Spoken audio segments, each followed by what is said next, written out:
Hello, everyone, and welcome back to another episode of the Lunatics Radio Hour podcast. I'm Abby Brinker, sitting here with Alan Kudan. Hello. And today we have, I believe, our sixth installment of our Real Scary Story series for you. Real Scary Stories is when we read you back your stories, our listener-submitted stories. There's ghost stories, just unexplained weird stories, paranormal experiences. It's one of my favorite series that we do. I'm super excited to get into it today. You'd think 5 episodes would have been enough to tell all the stories of people experiencing things that aren't real. Mm-hmm. But no, here we are with our 6th. Says the skeptic. I mean, yeah, I have we encountered one where I'm like, man, that's a ghost? I think we've encountered stories where you're like, man, I don't know how to debunk that. I guess that's a win. So we'll see what we get today for you. Okay, I mean, do we have a real spooky one? We always have some spooky ones. Can we start with like a real spooky one? I think I'm going to start with a UFO story. Oh, jeez. Because it's short and sweet, it's right to the point, and UFOs, lights in the sky, is one of my favorite topics. I would like to request a change to our format. Oh, okay. Let's talk about it live on the air. I would like to just jump right into the stories without knowing who it's coming from. Oh, sure. Okay. And then at the end, you can tell me. Okay. In case you know them personally. Yeah, that way I can just unabashedly be like, man, this is stupid, without feeling bad because I'm like, oh, this person is such a good heart. On that note, if you want to submit your real paranormal experience so that I can gush over it and Alan could hypothetically rip it apart, please email us at filmsaboutLunatics@gmail.com or DM us on any social platform because we love to share your stories. All right, let's get into the first one. I won't tell you who it's by. It is by a friend of the pod. Okay. One late afternoon, I was walking home, and it was the kind of day when it was still light out, but you could see the moon. So I just happened to look up at it like you do. And that's when I saw this object.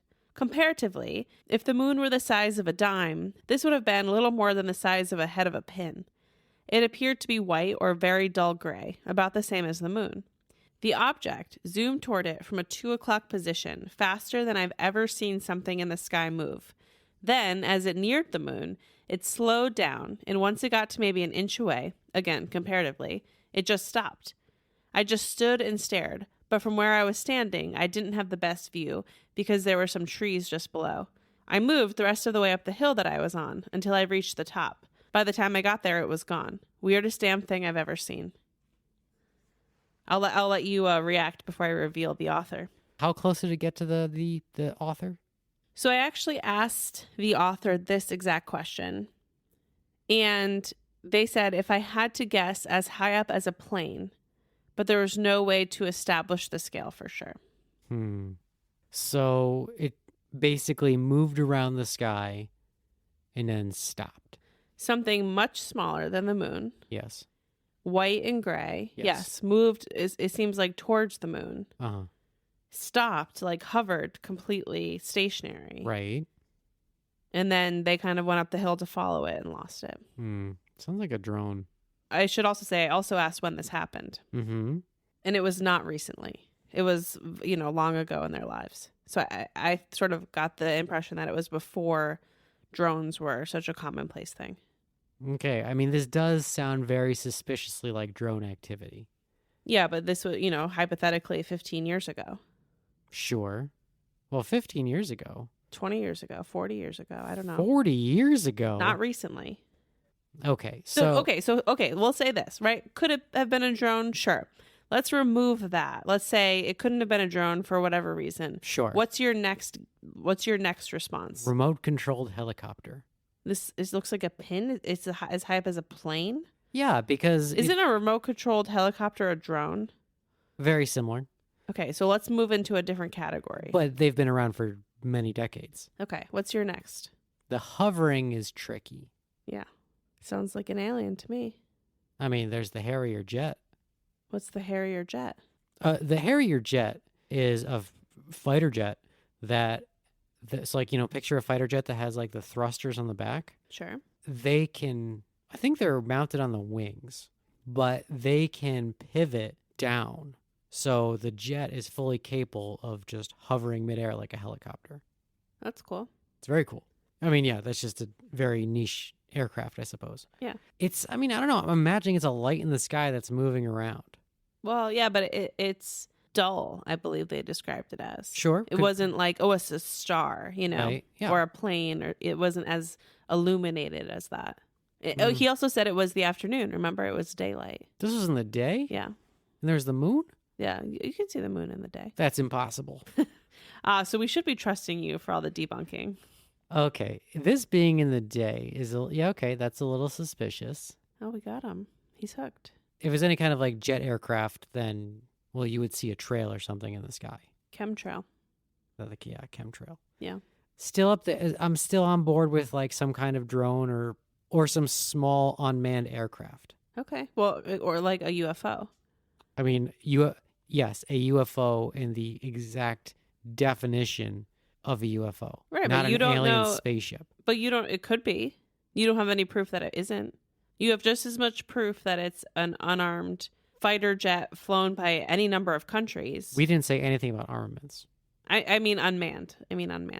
Or something from a different planet. You have no proof either way. Okay, well, we have Occam's razor. Okay. So it could be technology that we don't really have and that we don't outright flaunt, or it could be from another planet. Or it sounds like a lot of things that exist, and it's just one of those things. You know? All right. So you're not swayed by this to believe that it is anything other than standard U.S. military drone action. I don't think it's even military. I would say that this sounds civilian. Okay, so that's your final stamp on it. But that is me coming at it from a 2023 lens, where everybody and his brother can operate a drone. Or a weather balloon. Yeah, but, It's the year of weather balloons. Right. That's sure. Yeah, but that still like really ties back into drones. Because in order to operate a weather balloon, you still need some kind of remote controlled turbine, right? So otherwise, it's just at the mercy of wind and lift. Sure. All right. So this story came to us by our friend of the pod, Marcus Hawke, one of our favorite writers. You can visit marcushawke.com. That's Hawke with an E at the end, and I'll link this in the description. His Instagram is Marcus Hawke or Hawke House. TikTok is hawk.talk. You like that, huh? I do. I do like that. All the ox. I like all the Hawke ox, yeah. And again, Marcus is an incredible horror writer. We will tag him and everything so you can hunt down his work. But thank you so much to Marcus for sharing that story. Again, alienoid stories, especially right now, are high on my list. Okay, so I do really appreciate this format of not knowing the author. Okay. Because that makes me really unabashedly... Yeah, you don't feel guilt for being rude. That's correct. Yeah. But now I feel it. I just have to sit with the guilt of you being... Yeah, that's fine. Skeptical. Now that we know, we have a very credible author. Yes. Now that What do you think it is? A UFO. I mean, the thing about Marcus is he's not claiming that it's anything, right? He's not putting a label on it. He is just telling you what he saw. Which was a unexplainable phenomena in the sky. A UPS. Yeah, I mean, I'm still on Team Drone. Sounds like it. Maybe it was a seagull or something. Okay. Tough to say. Yeah, one of those seagulls that just stops dead in the sky and doesn't move. Yeah, because it hits the invisible ship. It's kind of like the same sort of idea as like Nope, like something that, and no spoilers, but something that can kind of fly around but then like be totally stationary. See, I was thinking about Nope and how that would... So, spoilers. Oh boy, skip ahead. So if the thing in the sky changed shape of any sort, yeah, boy, would that be another story. But it didn't. It was just like... Yeah, that would be another story. A thing that did a thing that's explainable. Sure. But it's daylight, I think, is the interesting thing. Yeah, who flies drones at night? I mean, people. A lot of people. A lot of people. Yeah. But especially way back when, you didn't do a lot of night flying. Ah. All right. I don't know. I'm really making that up. Yeah, I don't know. Yeah, you are. I have no. But the thing is, you didn't put cameras on. I guess you did. Did you have cameras back then? You had cameras. We've had cameras for the last 100 years. Yeah, but actually, I was just reading about this today. Mm-hmm. In, I think it was 1992, maybe 94, either 92 or 94. Guess what the Guinness Book of World Records smallest digital camera was? Like the actual make and model of the camera? Yes. In 1992? Yes. Well, what's that movie where they put a camera into like the American flag pin? It's a 90s movie. Whatever that was, that is not the answer. The answer Okay. is the Game Boy camera. Do you remember this device? No. It's actually sitting right behind you if you want to look at it. You have a Game Boy camera? Yeah. What am I, an Oprah? All right, yeah. Go ahead, take a look. It's like a game cartridge with a GoPro slapped to the top. Yes, but it is significantly smaller than a GoPro. It's like 2/3 the size of a ping pong ball. Yeah, that's accurate. But is this whole thing the camera, not just the top orb? The top orb is the lens and the photo sensor. Why do you have this? That was given to us by another friend of the pod, Pete from Long Island. He's really into vintage video game stuff, and he gave this to me as a gift a while back. Very cool. But yeah, the little top orb is the camera, is the lens and the sensor. Then you have like the circuit board where the game cartridge is. And that's where it connects to the Game Boy. Mm-hmm. Yeah, it just slots into the Game Boy.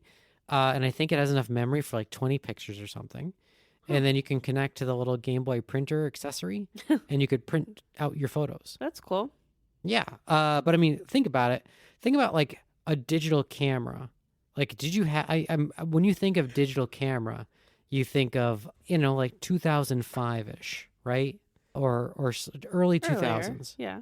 Not 90s, that's for sure. Yeah, that's true.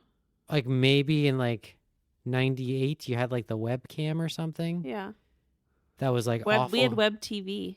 Web TV? What was that? It was like some kind of device that connected to our TV so we could go on the web. But it was like keyboard through our TV. Wow.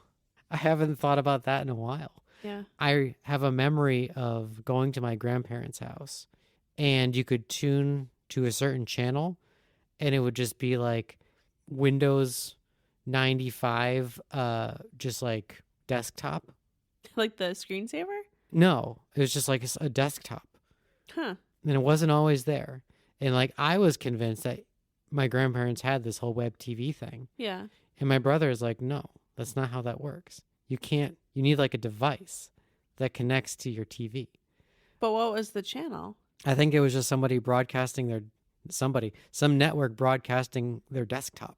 Like they had like 10,000 cable stations. Right. Growing up, we had antennas. We didn't even have cable TV. We just had the rabbit ears in the TVs. Yeah. And so like when we went over to my grandparents' house, they had so many stations. And this was before digital cable and everything. So like you're not getting like the 10,000 foreign language stations. Right.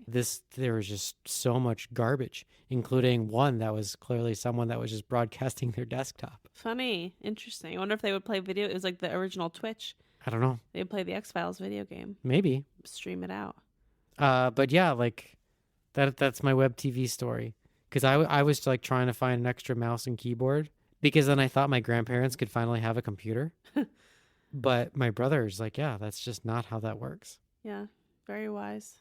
You up for the next scary story? Yeah, let's get back on track here. Let's get back on track. So as requested, I will reveal the identity of the writer at the end of the story, or after you have your chance to comment. Okay. I grew up in Evanston, Illinois, a college town that butts up against the north side of Chicago. Its eastern edge is flanked by Lake Michigan, and the western portion is marked by L tracks and a sanitary canal.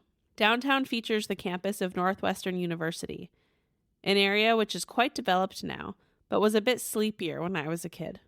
My pre-middle school years were spent in an apartment building on the southeast side of town, just a couple of blocks from the beach, where my friends and I would get up to shenanigans and family would congregate to watch fireworks on the 4th of July.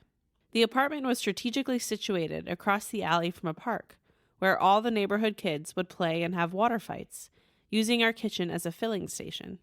Inside our home, life was quite difficult, but outside of it, the neighborhood was pretty much all a kid could ask for. My best friend, Dan, lived about 3 blocks away. Our parents introduced us in strollers when we were 6 months old, and we went to school together from preschool through college.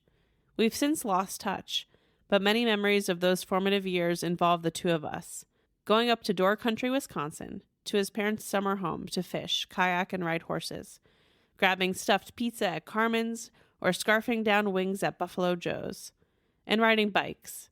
It felt like we were always riding our bikes someplace. The day started out like many others. It was a weekend, and Dan and I decided it was a good day to ride to this one area of town that had an ice cream shop, candy store, and most importantly, Rent-A-Record, though I actually never saw anyone rent anything from there. I don't remember a ton about the place, except that it was the closest spot to buy music, and was bathed in yellow golden walls.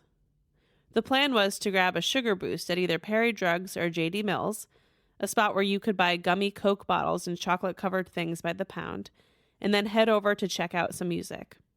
Our stomachs filled with candy, and our pockets stuffed with the leftovers.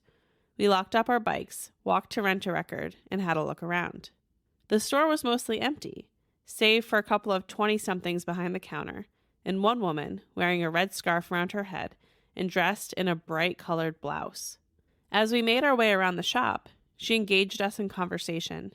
Dan was the shyer of the two of us, so I took a half step forward. "Hi there," she said. "Hello," I replied, a little confused. This town was friendly, but not talk to random strangers friendly. "What are you guys up to today?" she asked, smiling. "Not much," I replied, thinking it was pretty obvious what we were up to. "My name is Judy. What's yours?" I remember this part clearly because my mom's name was Judy, spelled with an I, and I thought it was an odd coincidence.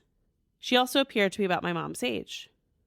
"Rob," I replied, slowly taking a step back, Dan still behind me. At least that's what I think I said. It was definitely a made-up name because my stranger danger senses were majorly going off at this point. You have to remember that in the mid-1980s, this concept was hammered into every kid. Part of it was because many of us were left to our own devices during the day, especially on weekends. So parents drilled these things into our brains to soothe their collective conscience. Plus, we were in the Chicago area. Dahmer, John Wayne Gacy, the Tylenol murders, all of those happened not far from us. "Do you two like ice cream?" she asked gently, almost like she was talking to children younger than we were. I didn't say anything, and I didn't turn to look at Dan, because something in me was worried about whatever look was on his face. He didn't say anything either. "Because we can go get ice cream together if you want. My car is right out front. It would be fun. Why don't you two join me? You can just leave your bikes parked outside. We won't be long." "No, thanks," I replied nervously. I then made a decision that I partially regret and that I stopped being a good friend and began only looking out for myself. I'm not proud of it, but I was enacting the plan my parents had rehearsed with me countless times. In short, I took off. I ran out of the store and unlocked my bike as fast as I could, praying that this woman wasn't behind me, possibly inches from grabbing me and throwing me into her car. I hopped on my bike and started to pedal. Behind me, I heard, "Marc, wait, wait," but it was too late. Dan's voice began to get quieter and quieter as I flew towards my house. I didn't wait for him. Didn't call back to him. Didn't check up on him. I just rode. And when I got home, I ran inside as fast as I could. My mom and I had a very troubled relationship. But when I told my mom what had happened, I remember thinking that she was awfully calm for something that she had warned me about for years actually coming to fruition. It was almost as though she didn't believe me, which, even from her, felt like an enormous betrayal. Dan and I talked on the phone later in the day, and he asked me if I actually thought the worst could have happened. "I don't know," I said, but I didn't want to wait around and find out. After that day, I don't believe the incident was ever spoken of again. Not in our house, not between Dan and I, and as far as I know, not even between our two mothers, despite the fact that they were also friends during this time. But even now, I remember that face, a smiling, warm face, possibly masking something sinister, something that you could read about in newspapers or see on TV, but never think will happen to you or your friend. I wonder if Dan thinks about that day still, or if I'm the only one who wonders what might have happened had we not been prepared. Had we not just eaten candy and instead let those warning signs be drowned out by the promise of ice cream cones on a hot Midwestern summer day? I mean, not too much to be skeptical about here. I was so eager for that for you. This is just like, this is a story about just someone being a creep to kids. Yeah. Really glad that all of like the stranger danger and all that conditioning finally paid off, because so much of it just ends up being needless worry. Yeah. But every so often, yeah, you get these weirdos that go talk to kids and then bad things happen. So I'm assuming that this author is named Marc because Yes. they called after Marc. Yeah, good on that person. And what a shitty feeling to not have your parent validate your feelings when you're doing exactly what was drilled into you.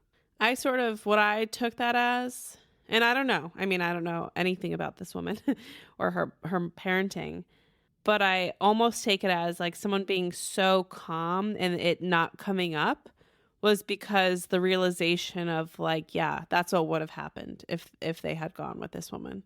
Like I almost just lost my son today. Or, it could have been the mother didn't understand the gravitas of the situation. Yeah. Of it's like, hey, someone offered us ice cream. Okay, good, honey. Because he seems pretty young when he was in the situation. Totally. Perhaps the way that he explained it to his mother was didn't properly convey how he felt at the time. And, he said that moment never got spoken of again. This wasn't something that they circled back to, years later when he's like, hey, just so you know, I felt like I was about to get abducted. And then, the mother can be like, really? I thought you were just saying that someone offered you ice cream. Did you, I mean, I think in a household where a mother or a parent is so, like he said, drilling into you about the stranger danger, especially in like the satanic panic and all the stuff that was happening at that time, I think the mother probably understood. But have you ever had a situation like that when you were a kid? Like, did you have any near encounters? Not as a kid. Yeah, all my abduction stories happened later in life. You were abducted later in life? No, but when there were dicey situations of like kidnapping. That you were involved in? Yeah. What? Another time. Oh boy. Yeah, as a kid, the only thing that's like coming to mind, again, I grew up in a very small town where everything was boring all the time, where there was very, very little crime, let alone the type of like sweeping hysteria of like serial killers abducting kids. So I remember after the first big school shooting that we had to go through all these like trainings about if you see someone in the school who looks suspicious, you need to follow all this protocol. I remember one of my class, like someone was like, came into our classroom as like an assistant or something. It was something that did not seem suspicious at all, but we had color-coded badges, and someone in the class noticed that they were wearing the wrong color badge for that day. And they casually excuse themselves from the classroom. And they come back with like the principal and security. And like, just like, they just like basically drop the hammer on this person.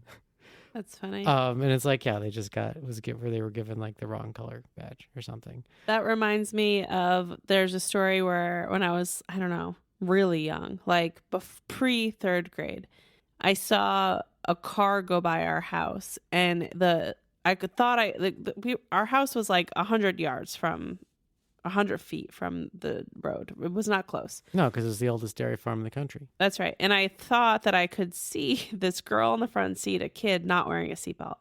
And I literally took a full page of notes and left my mom a voicemail at work about this kidnapping that I assumed happened because she looked upset. And I took the plates of the car. I took like what I assumed her height was, like every kind of information that I could write down. Mm-hmm. That was like my mindset as a kid. Detective watch. Because that's the thing. We had this ingrained in us that everyone is out to get us. Yeah.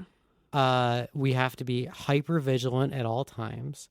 And it ended up being this security culture in super safe suburbia that mostly caused problems.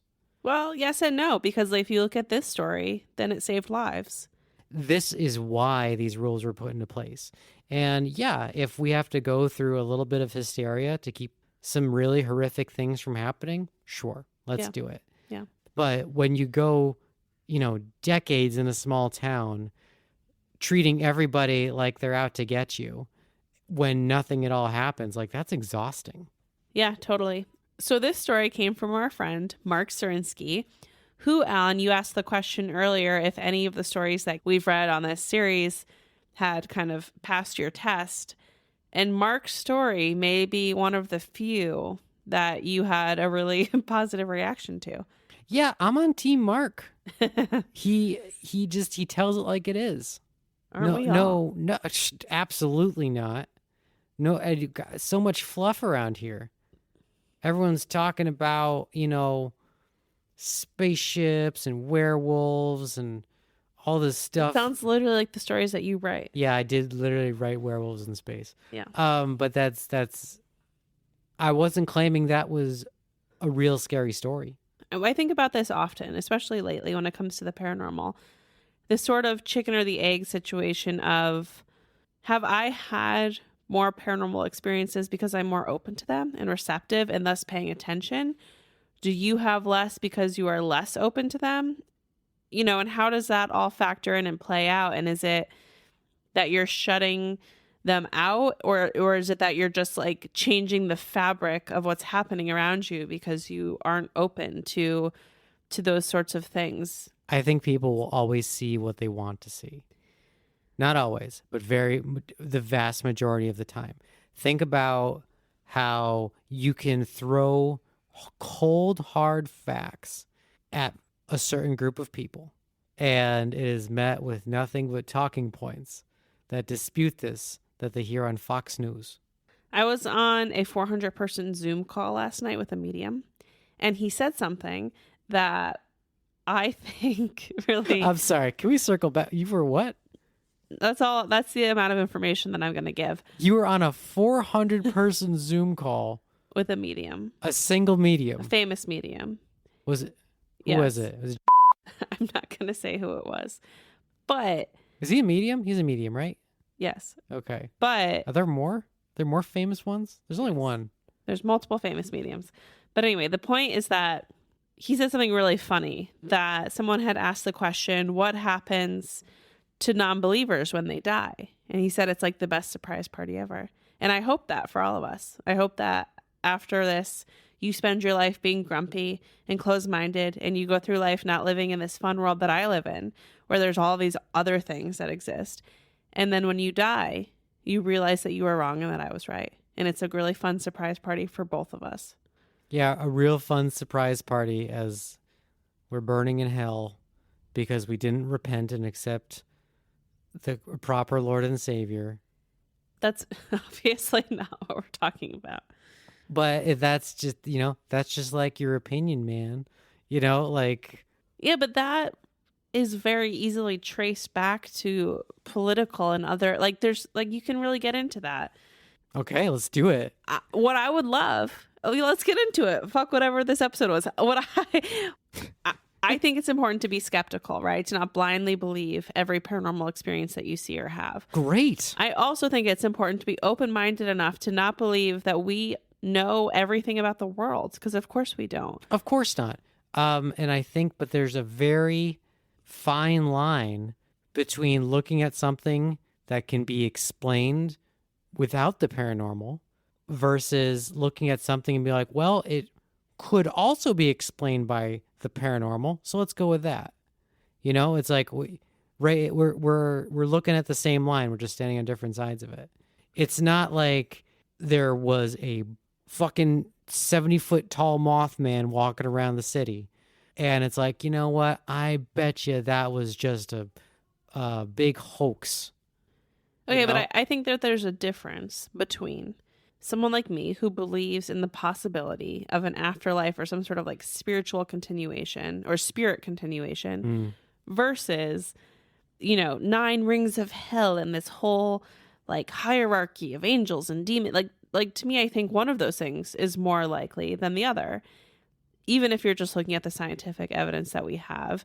And I also think, and I'm not trying to discredit anybody's religion here, I'm just talking about my own personal beliefs, but I also think that we know, right? We know for a fact that we can only see and process whatever small percentage of what's actually happening around us. Like, that's Sure. scientific fact. That is fact. So knowing that, can you understand the concept that some things could happen that we don't have the terminology or the understanding of the universe enough to even process? So we say it's a UFO, we say it's this, because those are terms that we understand. It's a ghost, it's this. But this kind of brings us back to the Mothman stuff that you were just talking about, but like the idea of explaining physics to a cockroach. Sure. I don't think we know enough about the world. We are the cockroaches. Like, we don't know enough. And all we have are the terms that we have. But do I think that there's a lot more happening out there than we have the perception of? Yes, absolutely. All right. I think we'd be silly to not think that. No, I agree. And I also think that living in a world where I believe there's possibilities of things is way more fun than living in a world that I think is really limited and closed. Being a naysayer is exhausting. Yeah, you must need to sleep tonight. All the time. It's exhausting. Well, we have one final story that I'm extra excited for. Okay. This comes to us. Well, I won't tell you who. This came to us. First time sharer on the pod. And there's some beautiful photos that came with this post that I'm going to hopefully get permission to share on social media so that there's some visual references that can go along with what I'm saying. The Haunting of Agnes Avenue. My husband and I were driving back from Austin after we visited my best friend. I saw a beautiful Victorian home driving down I-35 back towards home. I leaned over to my husband and said, "Wouldn't it be cool to own an old Victorian home?" He nodded and agreed. I had always wanted to have a bed and breakfast. Because I was bored, I started looking on my phone at homes for sale over the next 30 minutes and came across a website with Victorian homes for sale. "Hey, let's take a little detour," I told my husband. "Let's head to this town called Marlin, Texas. It's only about 20 minutes off the highway." "Are we really doing this?" he responded, and I nodded my head. I called the realtor listed, and amazingly, she was able to show us the home. We arrived in the small town of Marlin, which we would later learn had a very interesting history. We turned down Agnes Avenue and were in awe of the 3-story white Queen Anne Victorian home directly to our right. But that wasn't the home we were coming to see, and we could tell it needed more work than we were willing to put in. The house next to it was a beautiful, well-restored yellow Victorian home built in 1930. It had a wraparound porch and beautiful gables. We pulled into the driveway and got out to meet the realtor. Room by room, we were amazed by the architecture and instantly fell in love. Within the week, we put in an offer, and it was accepted. The former owner even sold us all the furniture she had so wonderfully furnished it with. The first night, we all stayed in the same room, as there was only a bed in the master. We made a pallet on the floor for our daughter, who was 5 years old at the time. It was strange being in a home this old with all the unique smells and creaking floorboards. The master had 2 glass doors that opened into the dining room and looked out into the kitchen. Houses during this time had a different flow and lots of doors. To be more specific, 4 exit doors going outside. We figured it was to let a good breeze through the home before air conditioning. Every time we slept in the home, I would always wake up in the middle of the night and stare through the dining room to the kitchen that was very dark beyond. It was like someone was watching me, but there was no one there and no movement. My father died when I was very young, and I had felt what seemed like his presence before, but this was nothing like it. It was a different feeling. The first night we were there, I shook it off. The next day we explored the attic. We were surprised to find a chimney in the attic. We called the realtor, and she told us that they used to burn coal back in the day, and that the rest of the chimney was walled up right there in one of the kitchen walls. We also found a doll head in a beautiful hutch in the kitchen. It had a little note that said it had been found under the house, which was pier and beam, and had been discovered during the foundation being fixed. The note specifically said that it should stay with the house. A little creepy with some of the possessed doll movies out, but still kind of cool to us. Our first weekend was busy, with getting my daughter a bed and setting up her room. Her room would have the only TV. We wanted to do things the old-fashioned way here and have family time minus electronics. The TV had a VHS tape player built in. My aunt gave us a vintage dollhouse that my daughter played with in her room all weekend. But soon, It came time to go back to our home in Arlington. As we drove away from the house, my 4-year-old said, "Mommy, when will we be going back? I want to see the nice lady again."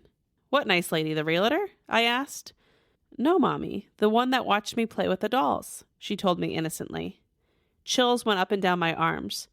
My husband glanced at me quickly, and I knew he wondered the same. What had she seen in the old house that we couldn't see? We went back once a month and quickly forgot about the incident. I was very excited to take pictures and learn more about the history of the home in town. I learned that the hotel in the middle of Marlin was one of the original Hilton hotels. I found out that in 1929, Conrad Hilton built his 8th Hilton Hotel in Marlin to serve the many visitors frequenting the Marlin Sanitarium bathhouse. In 1893, a hot artesian spring was discovered, and Marlin became known for its curative waters. I also learned about the family that had lived in our house for years and met the grandson that lived down the street. He had told us a very interesting story. The room where my daughter stays used to be the actual dining room. It has a swinging door that leads directly to the kitchen, so we figured it out. His aunt used to live in the house and was very nice. On the day of a parade, she was all gussied up with a feather boa when she fell asleep in the dining room table, never to wake again. That's when things started to click. I was shocked. Had my daughter had a visit from this woman? I still wasn't sure, as my husband and I had not had any experiences of our own. Then one night, we decided to put our daughter in the main bedroom to sleep so we could watch a VHS tape of Spaceballs. While we were sitting on the bed, I heard the back door swing open and bang against the swinging door leading to my daughter's room, where we now sat. Being from the city, locking doors and security are very important. My husband jumped up and ran into the kitchen. I yelled at him to run and check on our daughter. I was so scared an intruder had broken into the house. While the town wasn't very big, it did have high crime for thievery and break-ins, so it would not have been unheard of. My husband ran to the main bedroom where our daughter was still sleeping. He checked the whole house and found nothing. He even walked to the back of the property and around the house. The motion lights had not come on, which would have told us if someone was in the yard. I had locked the doors myself that night, so the fact that the door flew open was impossible, even for an old, creaky home. "I need to tell you something," my husband said. "When my best friend and I stayed in the house a month ago, when we stopped here before camping on the Brazos River, something happened to him." My eyes were wide, knowing something creepy was coming. My friend was using the bathroom, the one next to my daughter's room, with a door that sticks badly and is hard to open. I was outside, and he came running out asking if I had played a joke on him. I told him no and asked what was going on. He told me he was using the bathroom when the door flew open very quickly and hard. He was so petrified and set off by the fact that it wasn't me pranking him that he ended up sleeping on the floor in the main room that night with me because he was so freaked out. Holy crap! So that makes 3 experiences between my daughter, his friend, and now us, I confirmed. He nodded. When we went to bed, I did not sleep well that night. I kept waking up and looking through the dining room into the dark, dark kitchen. I told my husband that it probably was the old woman that died in our house, nothing more. I didn't want to give it any power and hoped that it was a non-malicious being. The next day, I was outside taking photos of the Queen Anne house next door and really wanted to explore the property. The grass had grown tall, even though a couple from Austin had bought it. It literally was falling apart from neglect. I started by taking photos with my digital camera, which was better than my phone, from the front of the home. I like to put it in sepia mode to capture the house in an old-timey photo way. The paint on the white railing of the porch was peeling and falling off. The porch swing was sitting on one side of the porch, where the chain had broken. When I moved to take a photo of the window on the second floor, the side that faces our yellow Victorian, I paused at a movement of the old white curtain. Maybe a draft in the house had moved it? I went to take a photo, and my camera did the strangest thing. It said battery dead and turned off. I knew this was impossible as I had just charged it. I turned it back on. It came on, and I took a picture of our home. Then I turned back to the second-story window next door. An eerie feeling came over me, like a whisper on your neck that causes all the little hairs to stand up. I aimed the camera for a second photo, and again, the camera shut off. I felt very uneasy at this point and decided to walk back home. Later in the day, after my husband finished painting the back porch and playing baseball with our daughter, We went to the back of the Queen Anne to do some more exploring.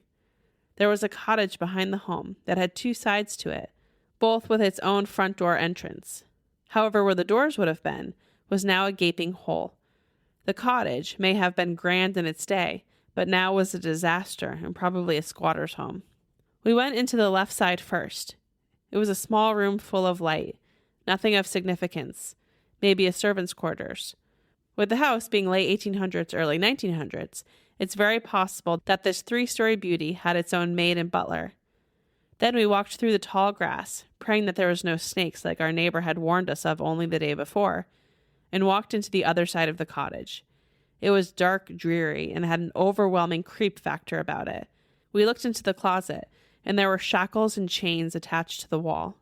Something is very wrong here, I told my husband, as I rubbed the goosebumps on my arms. My daughter even asked to leave. My husband and I quickly grabbed her, and we did. I will never forget that eerie feeling of being in that cottage where we think something very, very bad happened. With the town having a sanitarium, was it possible a family member could have been shackled there? We would never know the truth. Oddly, the zip code in this city is 76661. If you're a religious person, then you know what the 666 stands for. I'm just saying. After 7 years of loving the house and having those few experiences, we sadly decided to sell it during 2020. I put my dreams of having a bed and breakfast on hold, as family needs and work took up too much time to even consider managing one. Plus, the town seemed to have too much bad luck. Offers were made to the hotel and the Veterans Hospital that could have revitalized the town, but they fell through. HGTV came and looked at the Queen Anne home, but decided not to put it on fixer-upper. With COVID and the loss of all of these things not taking off, the town was no longer an ideal place for a bed and breakfast. We left the new owner with the doll head and a note saying, "This doll head belongs in this house." We didn't want to bring anything ghostly from the house back to our home in Arlington, even though we ain't afraid of no ghosts. Okay, I mean, there is a lot that happened in this story.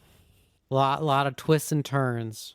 The first thing that really piqued my interest, though, was when the little girl said a comment about the woman that was watching her. I was really hoping, because they found the woman, who it might be, the ghost of that woman, right? Yep. Because they talked to the neighbor, it was an old family relative, right? Yep. I really wished that they had gotten a photograph of that person and then just like basically done a lineup with like a bunch of dummy photos of old timey, red herrings, I guess, and then just put them on a table and see if the daughter could pick her out of a lineup. Because if she could, that's a good holy idea. Cow, talk about some validation. My friend's daughter right now, who's very young, lately has been talking about people in this kind of way, like people that aren't there, or noises, or people being in corners of rooms, walking down hallways with her.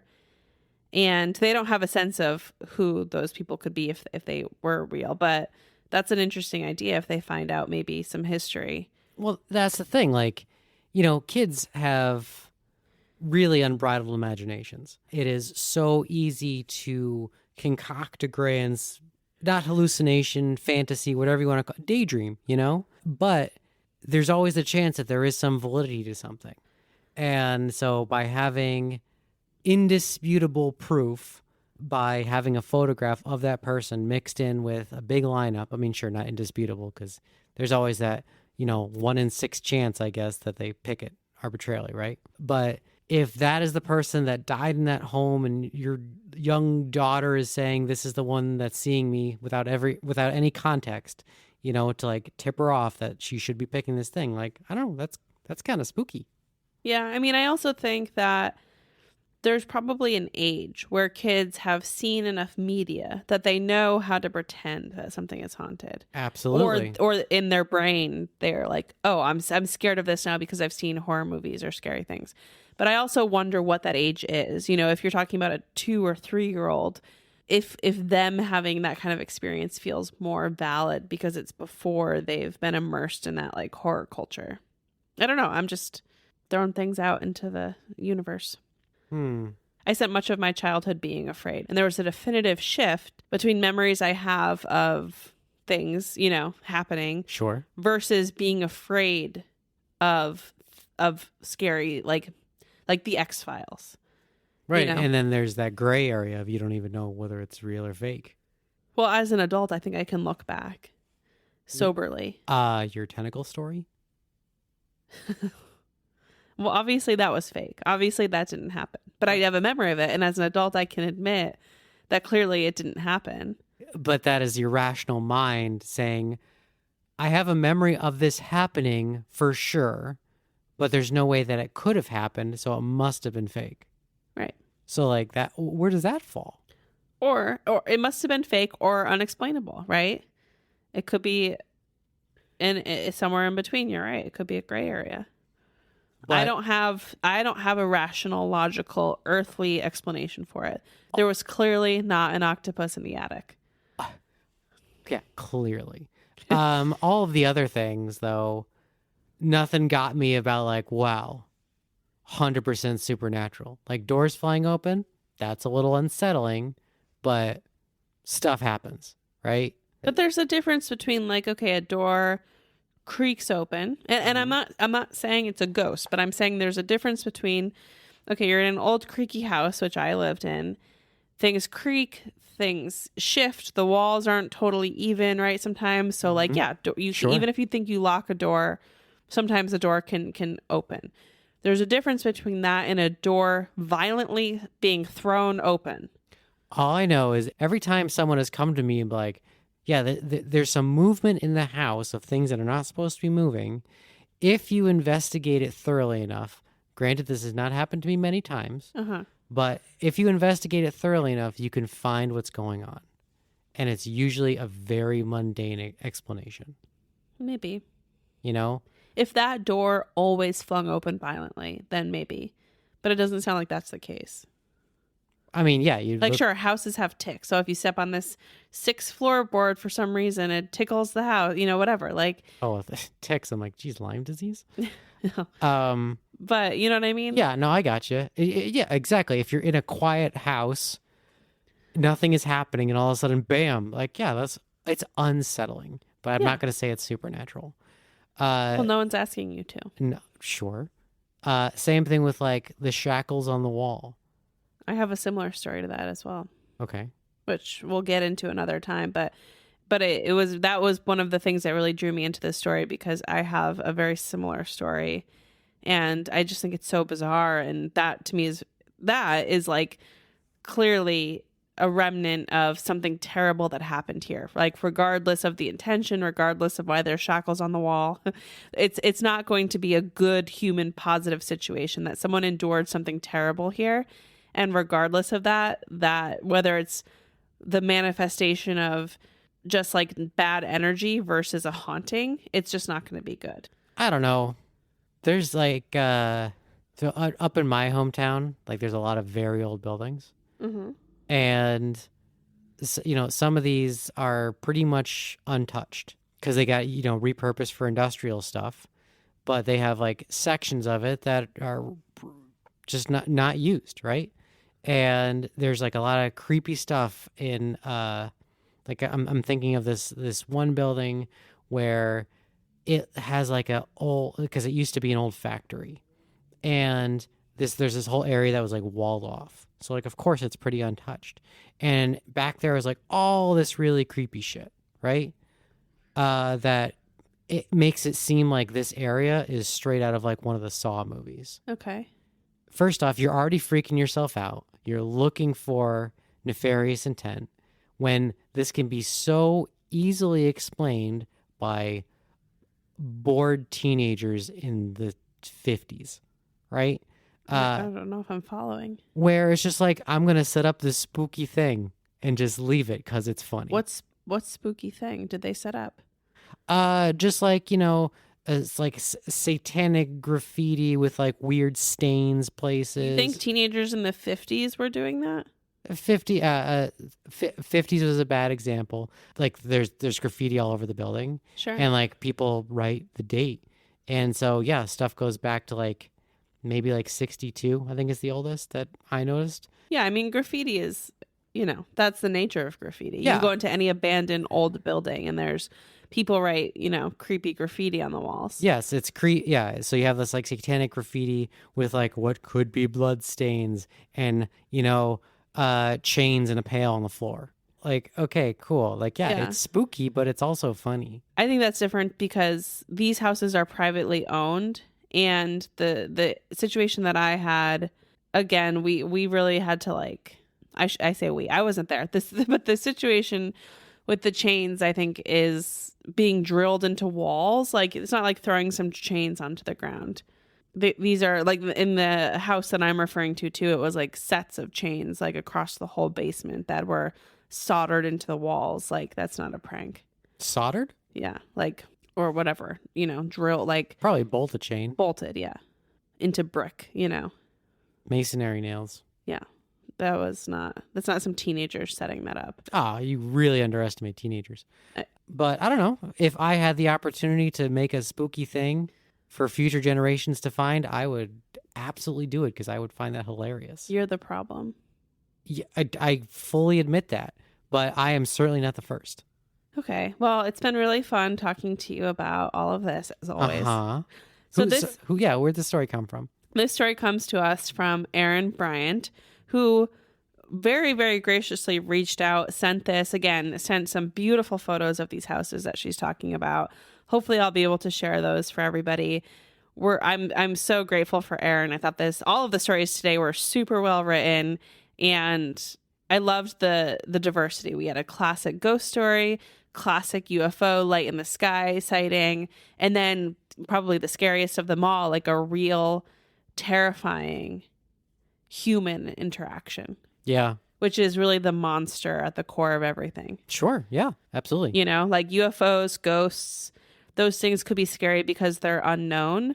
But when you're talking about human monsters, that's the worst of the worst. I do want to clarify that I really enjoyed this last story.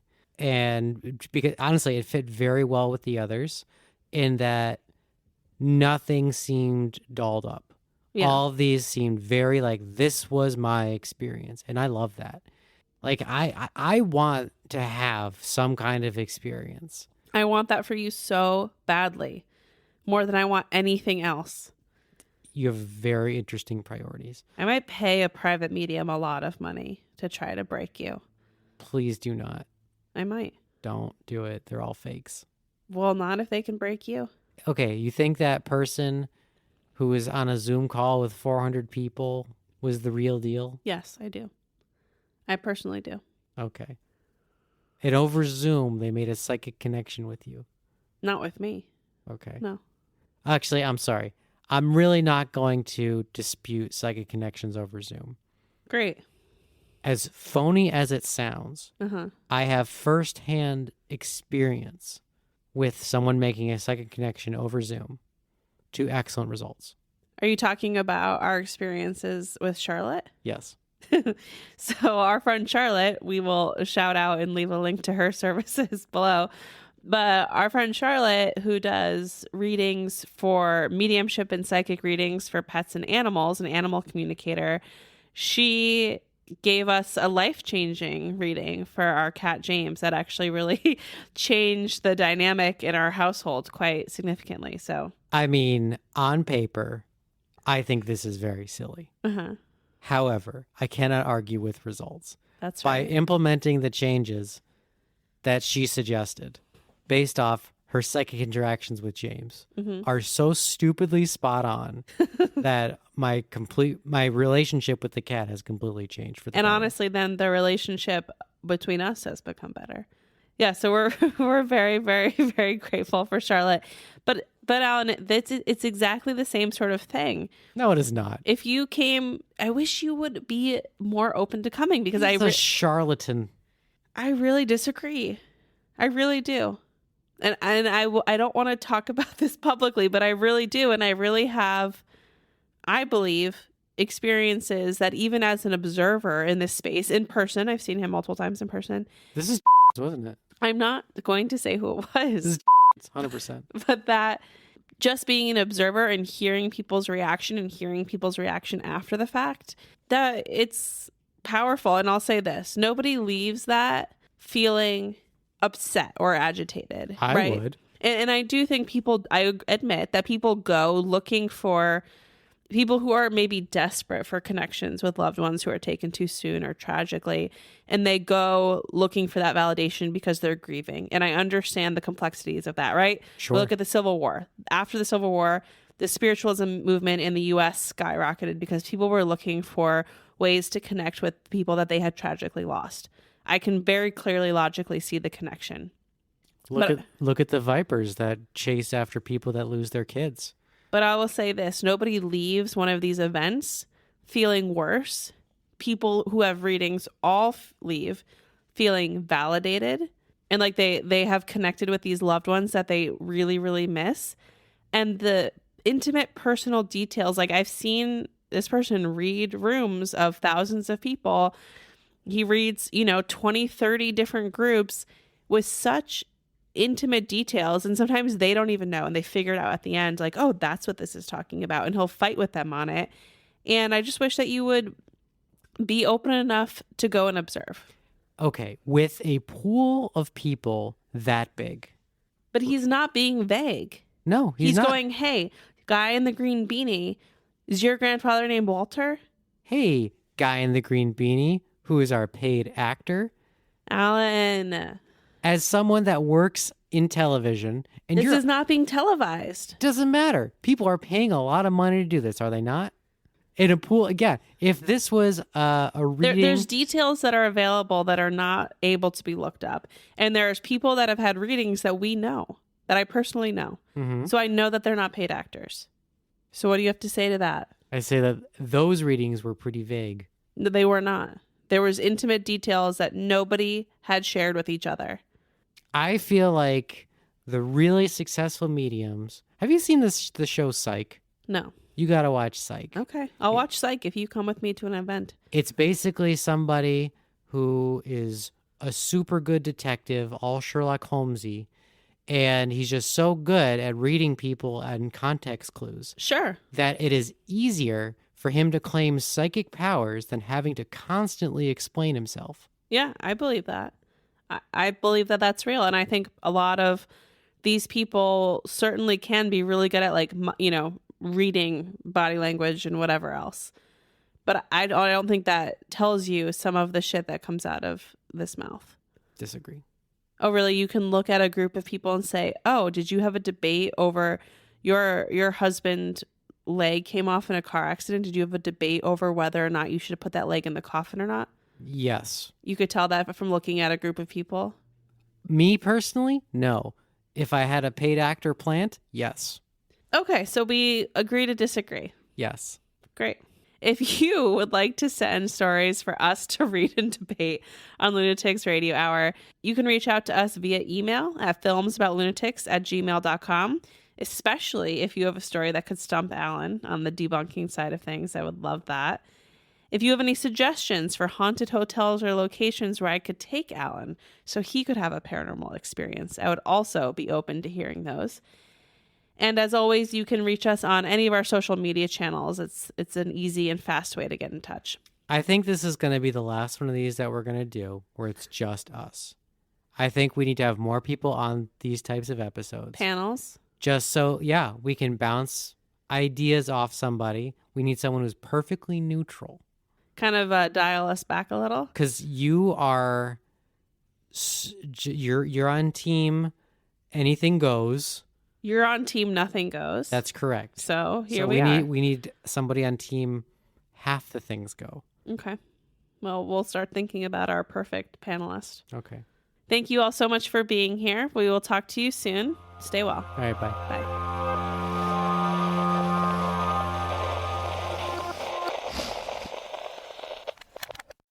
Thanks for listening. If you'd like some bonus content, consider supporting us on Patreon to access our patron-exclusive podcast, Horror Movie Club. Also, head to lunaticsproject.com to check out our spooky merch and apparel. You can find us at Lunatics Project on Twitter and TikTok, and The Lunatics Project on Instagram and YouTube, where you'll find our short horror films, cemetery tours, and so much more.